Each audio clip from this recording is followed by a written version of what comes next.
হরে Krishna everyone, কেমন আছেন সবাই? তো সবাইকে দোল উৎসবের অনেক অনেক শুভেচ্ছা। এই ভিডিওটি করেছিলাম আমি দুপুরবেলা, তো আপলোড করা হয়নি কারণ সকাল থেকে খুব ব্যস্ত ছিলাম। জগন্নাথ মিশ্র উৎসবের কেকের অর্ডার ছিল, তো এই অর্ডারগুলো কমপ্লিট করে তারপর একটি কেক নিয়ে মন্দিরে আসলাম। তো ভগবান দর্শন করুন, জয় রাধা দামোদর গৌর হরি কি জয়।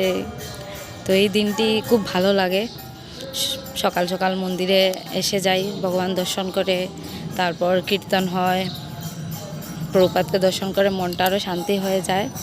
তারপর আস্তে আস্তে আমরা প্রসাদ হলে আসলাম।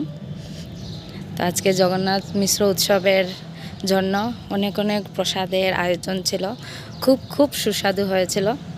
এখানে আমার ফেভারিট ফুলকপির একটা রসা আছে, ডাল,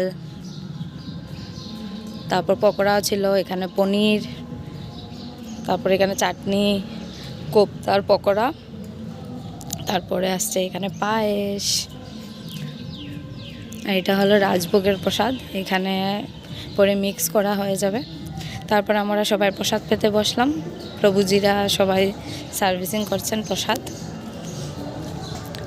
খুব সুস্বাদু, খুব তৃপ্তি সহকারে আজকের প্রসাদ পেয়েছি আমরা। প্রসাদ পেয়ে তারপরে আস্তে আস্তে আমরা বাইরে দাঁড়িয়ে দেখলাম যে কিভাবে যাওয়া যায় ঘরে, কারণ বাইরের অবস্থা খুবই খারাপ ছিল, সবাই একদম হোলিতে রঙে ভরে আছে। কিভাবে ঘরে যাব সেটা ভাবতে ভাবতে শেষ। তারপর হঠাৎ আমরা পেয়েছি একটা টোটো। তো আমার ভিডিওটি আজকে কেমন লাগলো আপনাদের নিশ্চয়ই কমেন্ট করে জানাবেন। হরে কৃষ্ণা, হরি বল।